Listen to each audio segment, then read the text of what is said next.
All right, now we come to the big important question of Chan or Zen painting and what it has to do with literati painting. Now here I would recommend several very important pieces of writing. Most of all, a book by Helmut Brinker, still active and living in Switzerland, and Hiroshi Kanagawa, Japanese scholar, a book titled Zen Masters of Meditation in Images and Writings, published in 1996, a major publication, with a history of Chan, with a chapter on Zen aestheticism and theory of art, chapter on Zen symbols and metaphors, and so forth. Careful studies of many kinds of Zen painting. And then a shorter book, smaller book by Helmut Brinker alone, pocket book actually, cheap, you can find copies of it, Zen in the Art of Painting. This is a 1987 book, earlier actually. Shorter, easier to read, and I say I would recommend it certainly as a very general piece of writing on Zen painting, if you want to read about that. Then there's an exhibition catalog called Awakenings, which is this is listed at the end of my handout, which is about Chan figure painting in China and Japan, with essays by a number of scholars, Yukio Lippert, who teaches at Harvard, and Greg Levine, my younger colleague at UC Berkeley, who teaches Japanese art there. Fine book, important essays.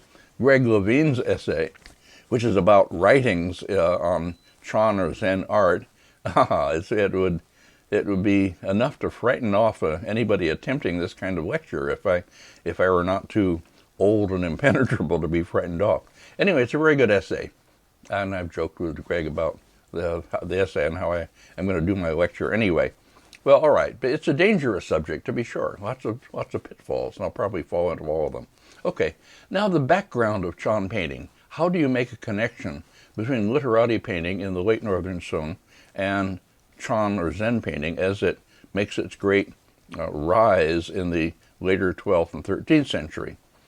Well, the likelihood of an art historical connection to literati painting is very strong, and the evidence for that, but these have not been explored enough by other people. I started on it and wrote something about it and will now talk about it, but it hasn't been seriously explored, and I think it's a subject that should be. Several of the group around Su Shi or Su Dongpo, especially his friend Huang Tingjian, great calligrapher, poet, and so forth, were strongly devoted to Chan, or Zen. They were not monks. They were Confucian scholars and officials and so on, but practicing Chan. Mainly Neo-Confucian, but also, which had absorbed a lot of Chan anyway. That's a big subject. Now, that's continued into the 12th century, and a very important work for making that connection. It's a hand scroll. Next, please. And here's an early section of it. Hand scroll by an artist named Fan Lung, a monk painter active in the early 12th century, who is recorded as a follower of Li Gonglin. This is a painting titled The 16 Arhats. And it was owned while I was at the Freer. It turned up on a collection of C.C. Wang.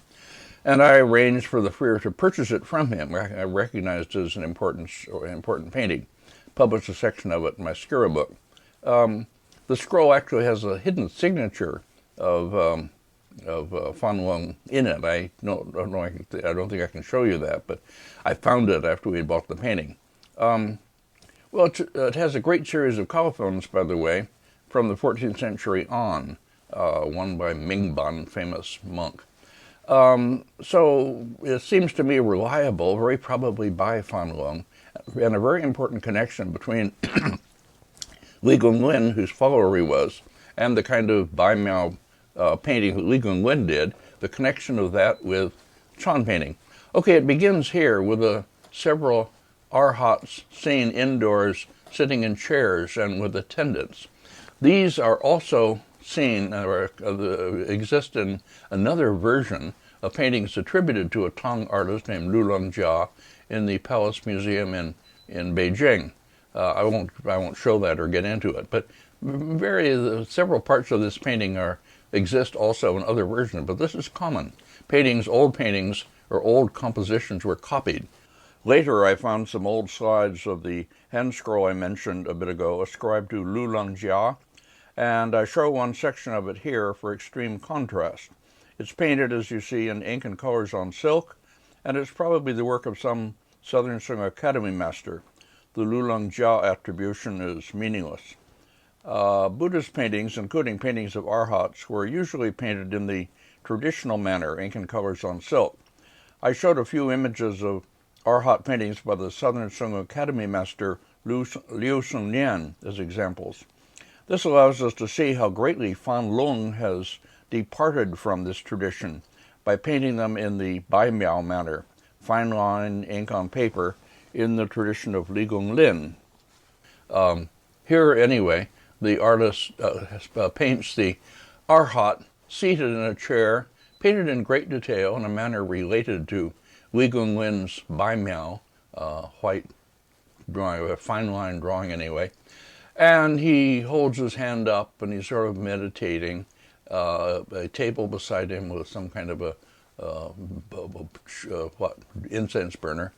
And then behind him, a acolyte who is turning to look at a foreigner, a kind of conventional Chinese drawing of a foreigner, coming from wherever, Central Asia maybe, carrying a small lion.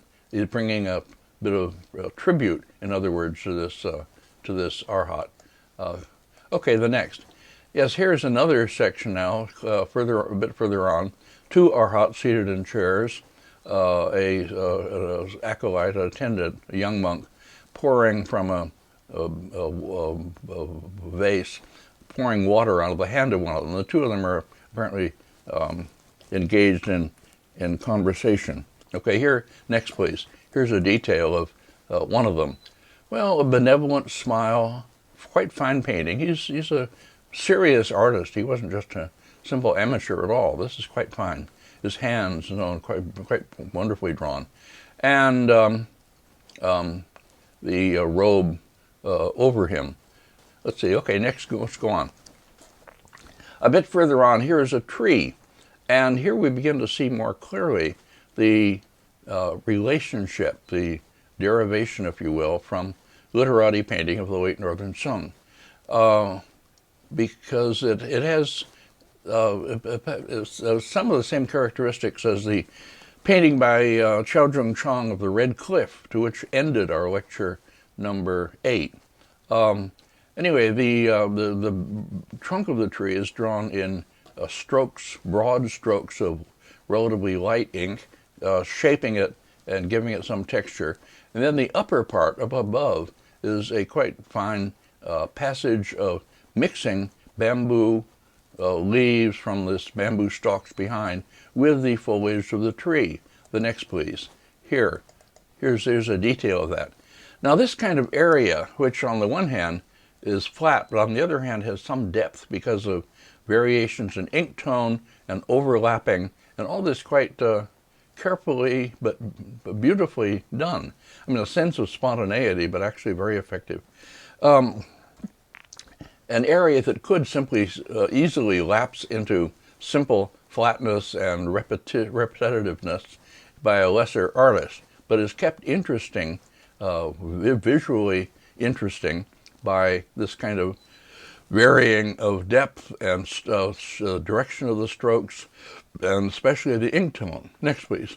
Here is the detail from the Qiaozheng Chang scroll, the place where Sudong Po is up on the top of the cliff.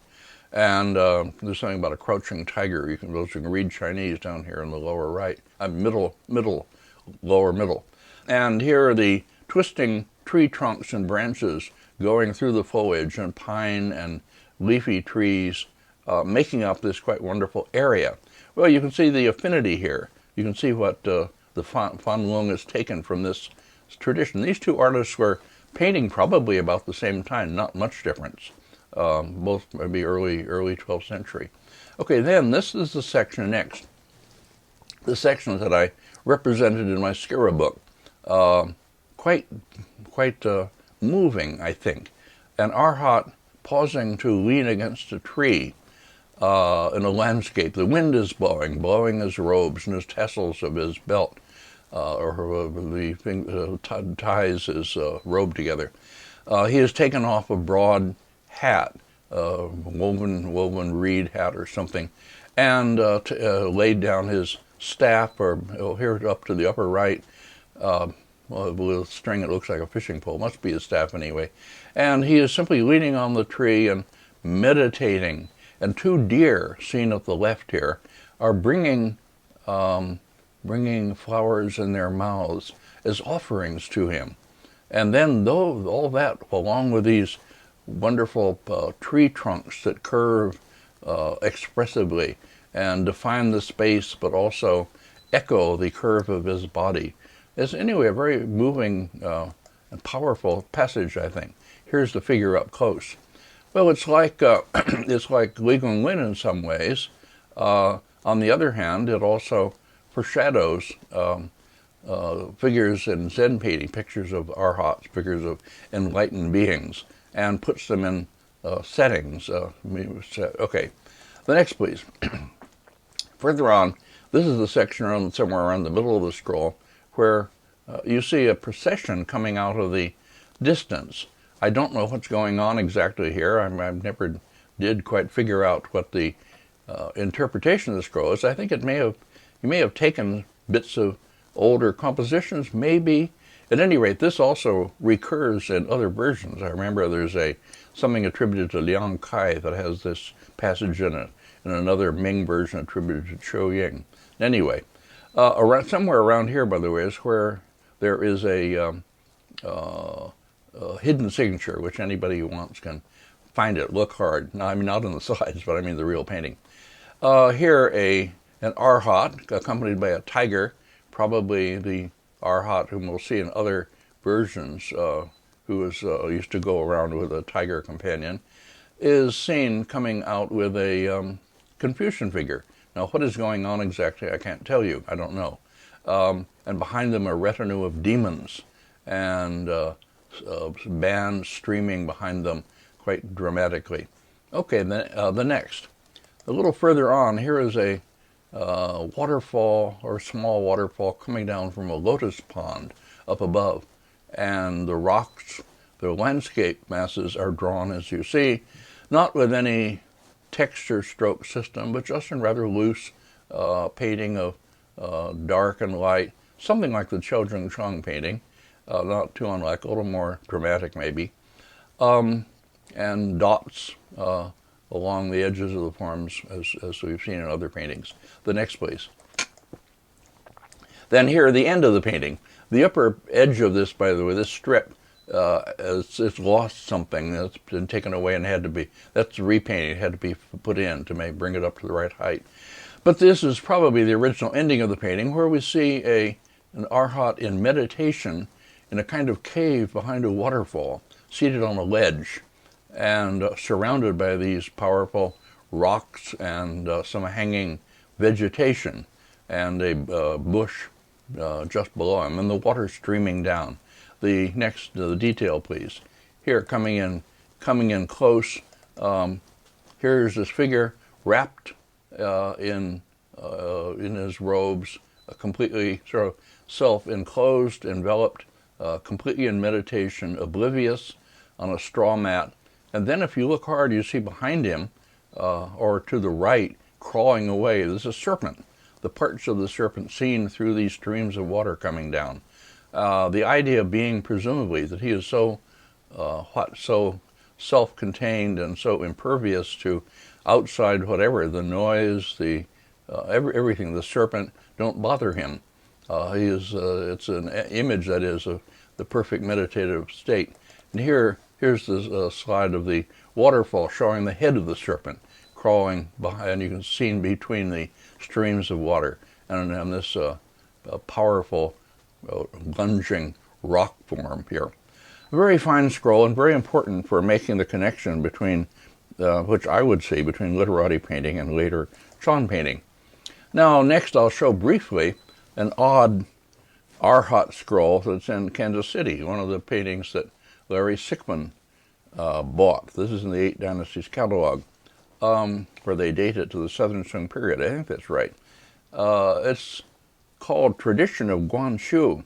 Guansu, as you may remember, I only mentioned him, I didn't show anything, was an eccentric monk painter of the 10th century who painted Arhats and painted them in a rather bizarre manner.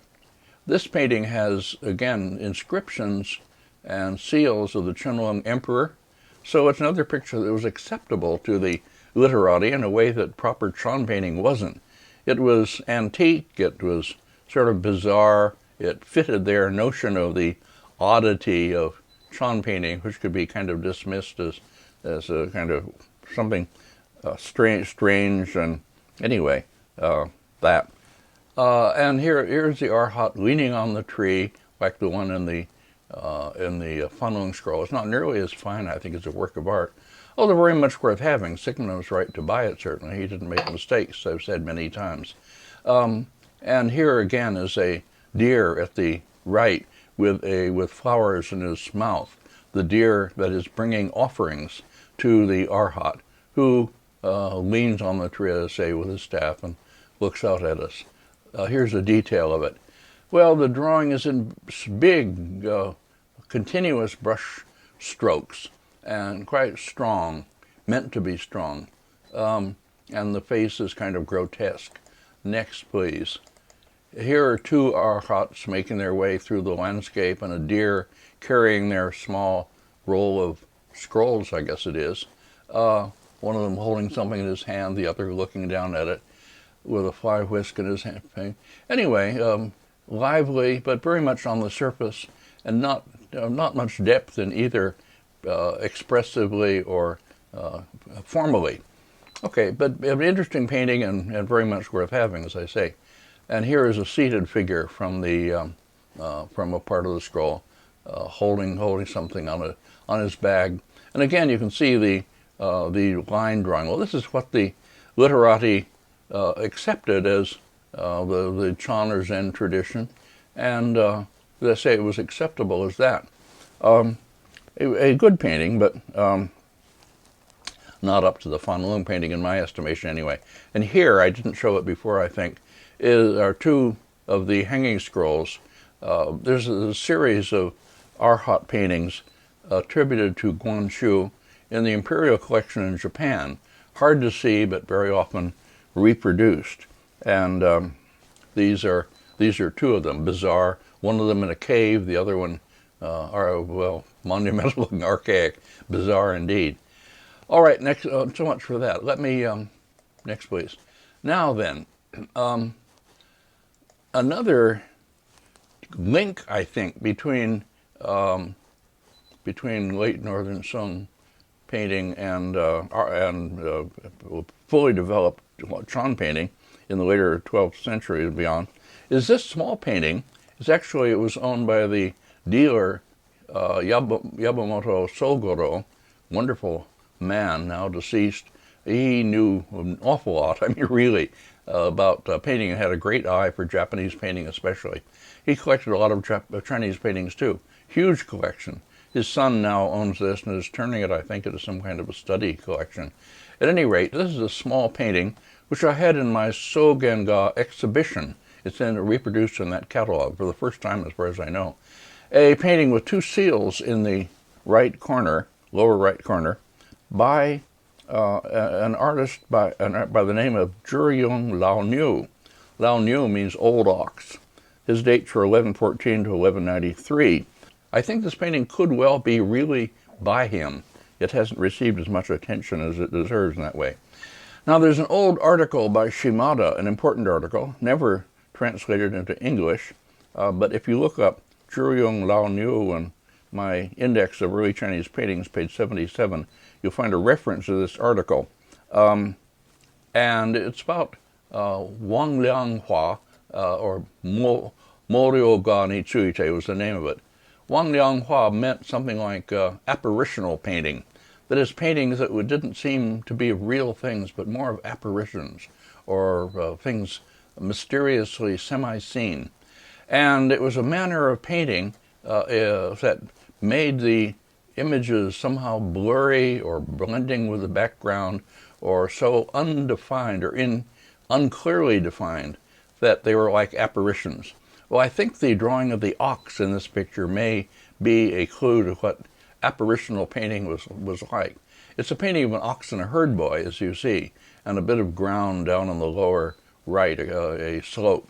The muzzle, the head of the ox and its horns are rather clearly drawn, and the hoofs simply, but the rest of it is drawn in just, well, ink wash, but shading outward and no clear outline. The boy, by contrast, the next please. The boy is just full of life. Well, you can see something that's a kind of predecessor of Liang Kai's great painting of the sixth patriarch chopping bamboo, for instance. This is not up to that, certainly, but it's quite fine in its way. What seemed to be almost a loose-hung series of brush strokes that somehow give great life to the figure and define it and show the energy and activity of the figure. The boy is holding the long rope that tied to the ox's muzzle, trying to tame the creature and striking it with a long bamboo, presumably a pole anyway. Now, this is probably one of a series of what were originally probably 10 ox herding pictures.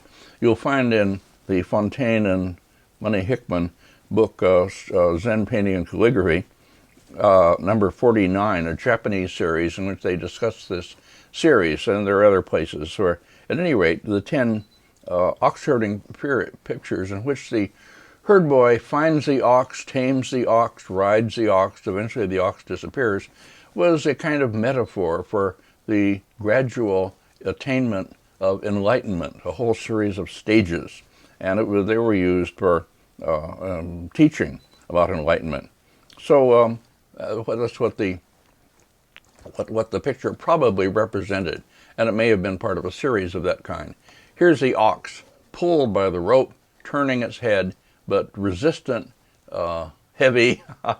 Anyway, a fine image. Okay, I think this, as I say, is an important image that represents somehow this Wang Liang Hua that Shimada wrote about so importantly.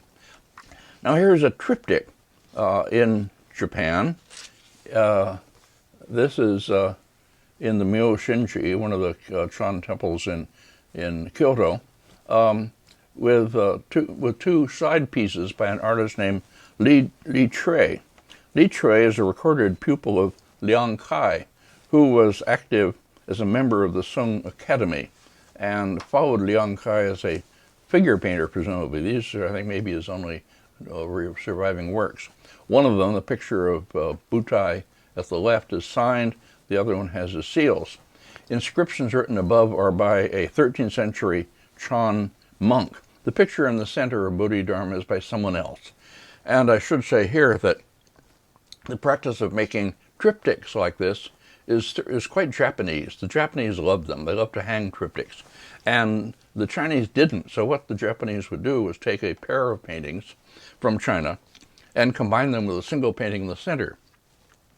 The two paintings attributed to Li Tong that we looked at, the Koto-in landscapes, were originally side pieces in a triptych with a Buddhist painting in the center, attributed to Wu Daozi, actually. So forget the one in the center. I'll show other pictures of Bodhidharma later.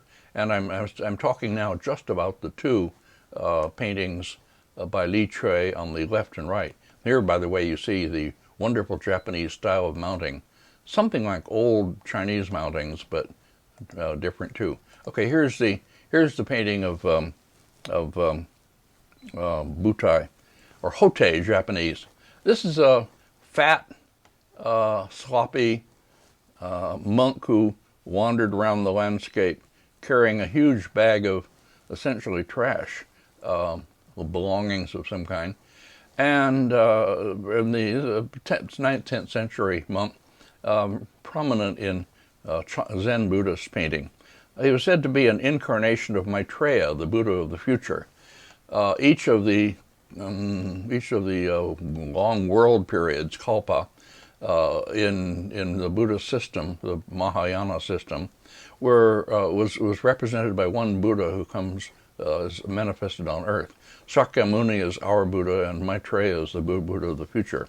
But in our world, he was manifested as as this Hote,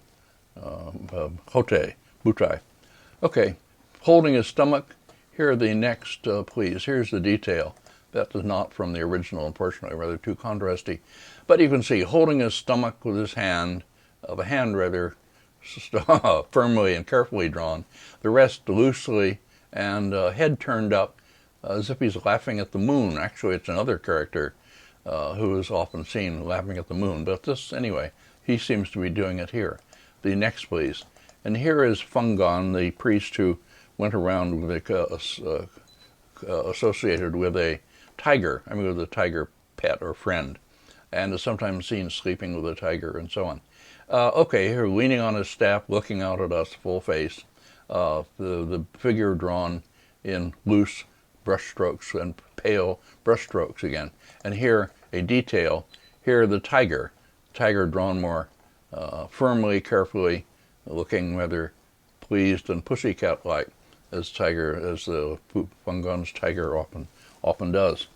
All right then, so much for that. Now we come to one of the great masters. Now we're at another top class painter, Muqi or Fa Chang, active from the 1220s into the 1280s. That is through in early to later 13th century. We don't know his dates.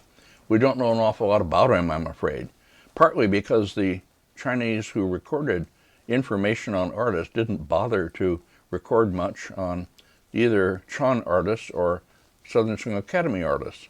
So there's not much there. Well, in the Bush and Sher book, the passage on him by Guansu, a writer writing at the very end of the 13th century, around 1298, in a book called Huaji Bui. He's quite generally dismissive of the Academy painters and the Chan painters, and he writes this about Muqi. The monk Fa Chang called himself Muqi. He was expert at dragons and tigers, secular figures, rushes and geese, as reeds and geese, and paintings of various other subjects. His desiccated and pallid rustic wildernesses are certainly not for elegant diversion. In other words, they're not paintings that we can really appreciate as we can other kinds of painting, but are suitable only for a Buddhist chamber or a Taoist hut as a complement to the pure and secluded atmosphere. In other words, they are paintings good for hanging in the Buddhist or Taoist hut, but not for refined contemplation. Other writers, say the same kind of thing about Muqi. They write slightingly about him as a painter of vegetables and other plants, birds, as well as tigers and dragons, wild geese, landscapes, a great variety of subjects, all in a kind of free and easy fashion. His way of painting is described early on as coarse and ugly, not in accordance with ancient canons, not for refined enjoyment. Well, obviously, my point of view was that this was a blind spot in the critics.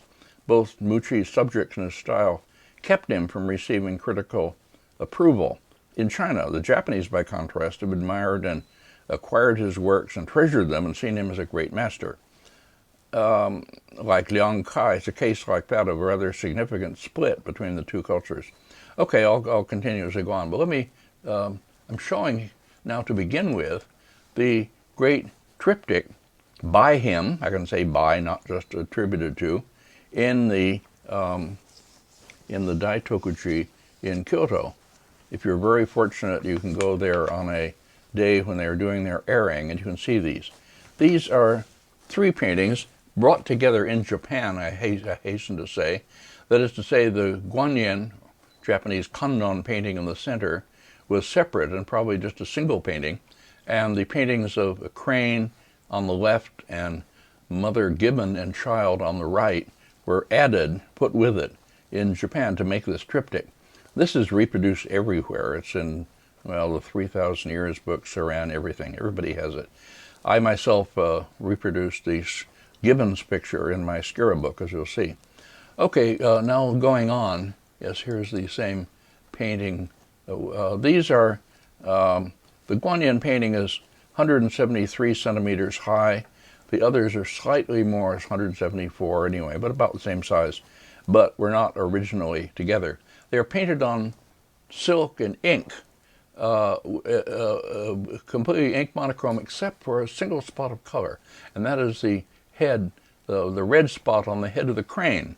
A certain kind of crane, the Great Mongolian is it crane anyway, has this red thing on its head, and that identifies it. And that's the only bit of color in the whole picture, the whole triptych, that is.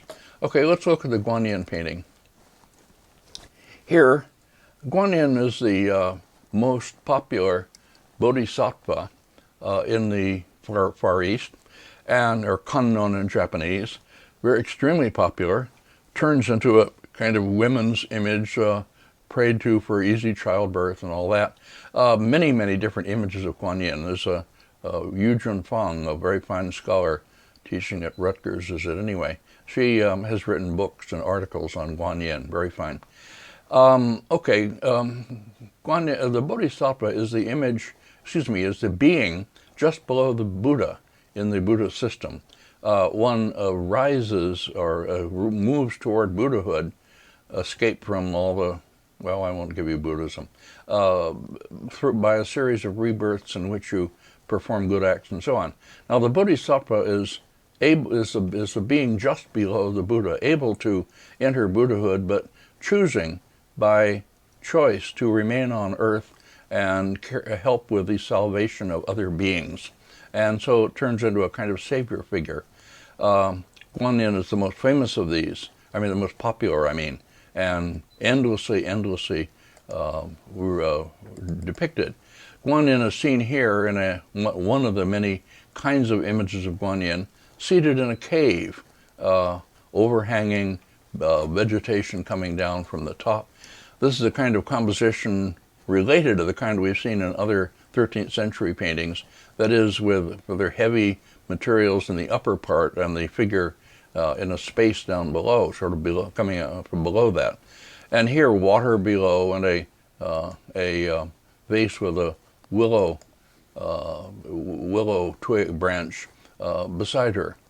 I say her because this is bodhisattvas are not either male or female, but in fact, Guan Yin is often represented with feminine characteristics. The drawing of the figure, as you see, is in smooth, continuous strokes, fairly light in tone, and like Liang Kai, Muqi is able to adapt the brushwork to characterize the image in certain ways, and does it superbly here. The idea of being self-enclosed again and meditative. The face, on the other hand, is drawn in quite conventional, maybe, but still very moving form. Meditative, inward. Guan Yin is identified partly by an image of Amitabha Buddha seen in the headdress up above the face and under this hood she wears, and earrings and a heavy necklace. All right, surrounded by space in this cave by the sea. Now, just to talk about the image of the white-robed Guan Yin, here is a painting from a series that I'm not otherwise showing, a series of 500 Arhats, painted in Ningpo, exported to Japan, kept in the Daitokuji, 100 paintings, each with 5 Arhats. 12 of them came to the U.S. Long ago, and 10 are in the Boston Museum and 2 in the Freer Gallery. Were not really identified until fairly late. Wan Fong wrote an important early study of those, the Arhats and A Bridge to Heaven. Okay, anyway, this is one of the paintings in the Daitokuji by 2 artists, I won't give you their names, dated to the very end of the 12th century. And one of the Arhats here is showing the others a painting of the white-robed Guan Yin in this cave beside the sea. Rather raging water here and a pine tree up above. An attendant holds a long pole and holds the scroll. And the Arhat with the red robe is lecturing on this to the others. You can see, by the way, what a Song Dynasty painting mounting looked like. Not unlike some of the mountings now in Japan. The 2 hanging white ribbons or bands from the top here, the middle top, were used to tie the scroll after it was rolled up. Later they turned into simple bands pasted down on the scroll, and people wonder why they were there. They become purely decorative. Anyway, this is a white robe Guan Yin painted in ink on silk. Li Gonglin was supposed to have done this for the first time, if we believe that story. Well, enough of that. Now, going on, here's the painting that is the left in the triptych, representing a crane, a large, very dignified-looking crane, stalking out from behind a bamboo grove, out from a bamboo grove. Well, this is another painting that belongs to that 13th century type, in which if you divide it diagonally, some of the heaviest part is in the upper part, and then a figure or something like Shakyamuni coming out of the mountains in the Great Liang Kai painting I showed, comes out into the foreground space. Well, the crane is doing that here. The crane represents, well, it's taken to represent longevity sometimes. What it represents here is just open question. I don't have the answer to that.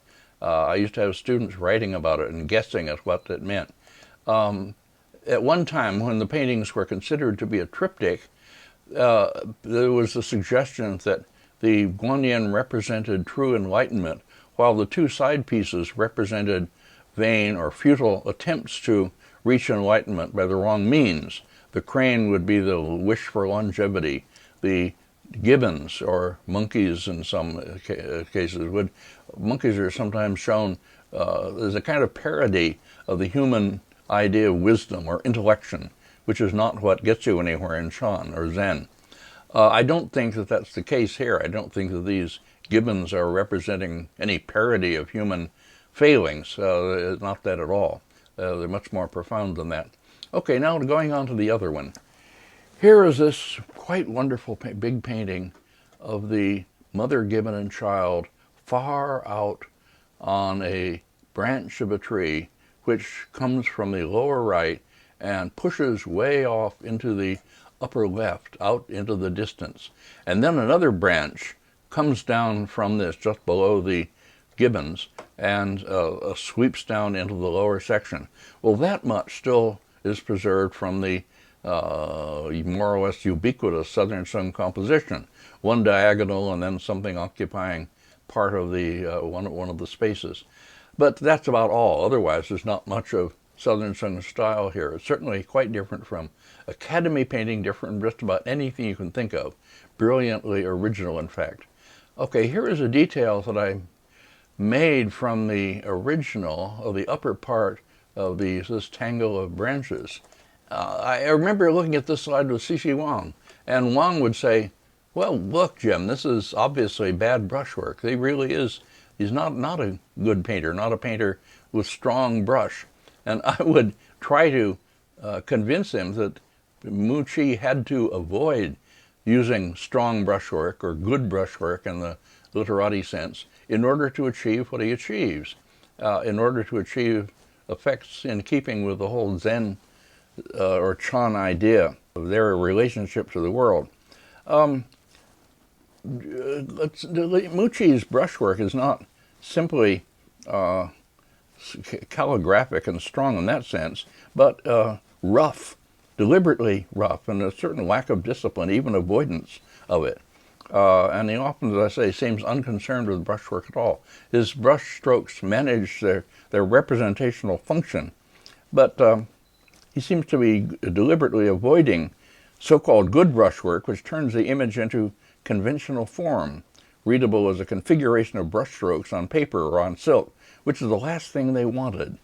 The Chan artists were trying for some pictorial equivalent to Chan's insistence on direct apprehension of the world. The self is somehow fused with it. Now, I speak as a non-enlightened being. I can't claim to have experienced satori or enlightenment, but I've studied Chan in my early years. Anyway, and I speak more as a student than as an enlightened one. Well, breaking the conventions, as the Chan artists did, led to their great accomplishments, but it also got them banished from the Chinese canon of paintings of great artists. Well, how many artists have I written or said that about during my long career? I've been sort of drawn to the artists of whom that is true. Here's another. Now let's go on. Here another detail. This is of that downswept branch, quite beautifully painted, just right for what seems to be pine needles, I suppose it is. Anyway, the branch blown by the wind, seen rather blurry, but fine. And then here is this great image of the gibbons. Well, I made the dumb mistake of calling them monkeys in the Skira book, and I've regretted that ever since. I've always been fond of gibbons. I would take my children and stand for long periods in front of gibbon cages in zoos, watching their graceful and wonderful movements, swinging on, don't get me started on gibbons.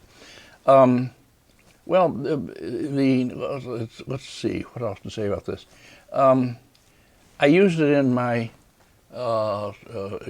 compelling image book as an example of the Chinese, of the full-face figure, first of all, which in Sung is not common, and when they do it, it has a very special effect. Sung people, in other words, were not used to being gazed at by figures in their paintings, and certainly not by animals. And yet here is this mother gibbon facing us with an absolutely transfixing stare. The face is simple, just a vertical, horizontal line, two large dots for eyes, a little curving stroke, and a stroke of wash. And yet it is, as I say, transfixing, powerful, deep, whatever you want to say. And quite wonderful drawing of the body. Well, I can show other pictures of gibbons. It was a common theme. And we saw some gibbons in a landscape, one of the anonymous landscapes by a 13th century artist. But here, this mother gibbon is much more than that. She clutches the small gibbon who turns toward her and clutches it protectively, as though she is protecting it against a basically hostile world. Well, as I say, the meaning of all that is something that I won't try to interpret. But as I've said, I don't think that all of paintings by or attributed to Muqi have to be seen in terms of Chan doctrines. Some of his works have obvious Chan associations, some of them don't. Okay, the crane, by the way, I didn't mention that red mark on the head. Shimada wanted me to reproduce that one in my Skira book because it had this red on it, and she thought that would be great to have that red reproduced in color, because all my reproductions are in color. But in fact, the gibbons are my favorite painting, and I'm very glad that I reproduced them instead. Now, going on. Associated with these two, or the triptych rather, with these three, in the Daitokushi are two more large paintings representing a dragon and tiger. And we'll put these side by side, please. Yes, the tiger on the left, the dragon, and the clouds on the right. These are sometimes hung with the great triptych as side pieces, but again, originally just intended as a pair. What they represent, well, tiger and dragon represent heaven and earth, but much more than that. These have inscriptions by Muqi, who signs them, by the way. They're reliable works, which have sort of political implications, but I won't get into that. Big problem. Anyway, the tiger here is seen on a bank with vegetation beyond and some vegetation up top, and again a kind of as if overhang, looking out quite ominously at us, powerful image.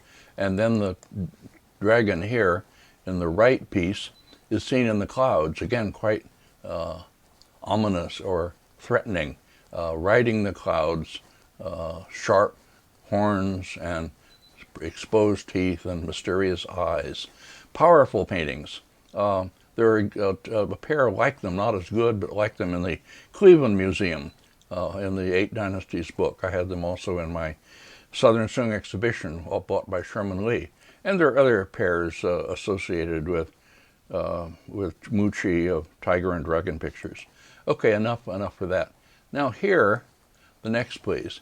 Here is a painting in another of the private museums in Tokyo, which is a painting of an Arhat meditating on a ledge surrounded by, as you see, mist or fog. This is in the Seikado private museum and reproduced in lots of books. This is a painting that bears his signature and seal. I'll show them later, and it's generally accepted as a reliable work by him, representing an Arhat on a ledge.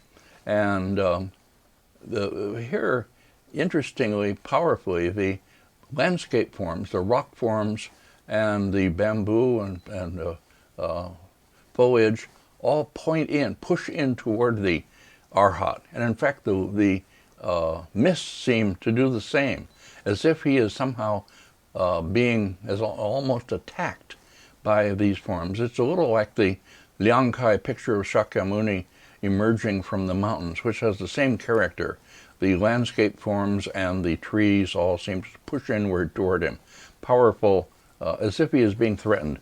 But like the Arhat at the end of the Fan Lung scroll, which I talked about, which is quite related to this, he is completely impervious to this. He is all wrapped up in himself, wrapped up in meditation. And here's the detail. And you can see here, like the Arhat at the end of the Fan Lung scroll, iconographically related, obviously, there's a great serpent that is curled around him and with its head in its lap and looking up at him as if ominously or threateningly with its mouth open. But the Arhat is completely self-absorbed. The eyes are blank. Whether that means closed eyes or simply blank eyes, we don't know. Wrapped in his robe, cowl, whatever, and impervious, oblivious to all these threatening forces around him. Powerful painting. The next one represents a character. Chan develops a whole repertory or company, so to speak, of interesting figures from anecdotes and old texts and so forth, who represent various kinds of enlightenment and different Chan ideas. And this is Genza, shrimp eater. And he is represented usually as here, catching a shrimp or prawn. He lived by catching shrimps and prawns. This is a painting anyway with a Muqi seal, and it's one that's generally accepted as probably his work, done in this looser ink on paper style, a little more related to the Liangkai Chan paintings that he presumably did late in his life. Well, Genza is seen here. Here's a closer picture, holding up the shrimp and looking at it and laughing, as though maybe a moment of enlightenment. It's unclear. And he has a net with more shrimp or prawns in it, and some kind of creel or thing hung over on his back. And let's see here. Yes, here up close. Here's a detail up close. I don't have originals from this. I haven't had access to it. But the brush strokes are loose, seemingly sloppy, if you want to see that. Very definitely looking undisciplined, but that's exactly the point, because they characterize the figure in just the right way, in a way that proper, continuous, neat brushwork wouldn't do. And the sheer vigor of the figure and the kind of spiritual inward enlightenment, if you want to see it that way, is nicely caught. The face, again, a bit grotesque, quite finely, beautifully drawn shrimp. All right, that's a probably reliable Muqi painting with a seal, and generally accepted as his work. Now, here is another painting of Butai, or Hote in Japanese, this fat monk. Now, okay, I remember this so well when I was first shown it by Shimada. This is now in the Kyoto National Museum, and it was there when I first saw it, but it was a private collection. A man named Fujii, as I remember, who was Shimada's patron, if you will, helped him financially. For instance, bought the pieces of a house and moved them to where Shimada would have a house near Kyoto. But Shimada then would advise him on purchases. And they put together a very fine collection of ink monochrome painting, some of this kind. Well, this picture, anyway, as I say, is in the Koto National Museum. There's no seal or signature, attribution to Muqi. And I remember seeing it and really laughing out loud because it's really, apart from everything else, a funny picture. If there's anything the artist isn't supposed to do, breaking the rules, it's laying this figure horizontally this way right across the middle of the painting with a lot of space above and a lot of space below. Here's a detail of the figure. And then if there's anything that he's further not supposed to do, it's putting the Buddha's staff perfectly horizontal down below. This is a painting that absolutely breaks the rules and is quite delightful in its way. A wonderful figure done in loose, pale, rough brushstrokes, and yet defining very well this gross figure lying back, leaning on his bag, his toes sticking out at the bottom. You can see them down here in the lower left. His hands visible, as I remember, and big belly, and the bag drawn with loose strokes also. It's a marvelous piece of just this style, the loose where it needs to be, sharper where it needs to be. Here's the face, the dark strokes, just 3 dark strokes for the mouth and the 2 eyes, but quite enough to indicate he's asleep, but somehow inner life. And the bald head and unshaven chin and sides and all that. Quite a wonderful painting. So giving some sense of the kind of ease and unworldliness and at the same time enlightenment associated with the figure of Buddha. Okay, then here's another painting of that type, also attributed to Muqi. This is in the Matsunaga Memorial Museum in Kanagawa. This is the 5th patriarch with a hoe. This one loosely attributed to Muqi, but maybe not by him. The inscription above is 14th century, and maybe the painting is a bit later than Sung. Anyway, the 5th patriarch, before he became the Zen patriarch, was a planter of pine trees, and is shown that way here. He's carrying a hoe over his shoulder, and at the end of the hanging from the end of the hoe is a bunch of pine seedlings, which he is going to plant. Okay, that one is simply attributed to Muqi. Now I end this section really with a single painting out of many that I could show attributed to Muqi. This one is Swallow and Hanging Willow Branch. This one is in the Tokugawa Museum in Nagoya. It's a very fine late Sung work of the kind that is attributed to Muqi in Japan, I mean. There's a huge number of paintings ascribed to Muqi in Japan. His seal was put on all kinds of paintings. Every collector you'd visit, every dealer practically would have a Muqi painting to show you. And at the end of the catalog of the Muqi exhibition I spoke about, there are pages of small reproductions of Muqi attributed paintings. I'll come back when I talk in general about Sogenga or Zen type paintings and show some more paintings of this type.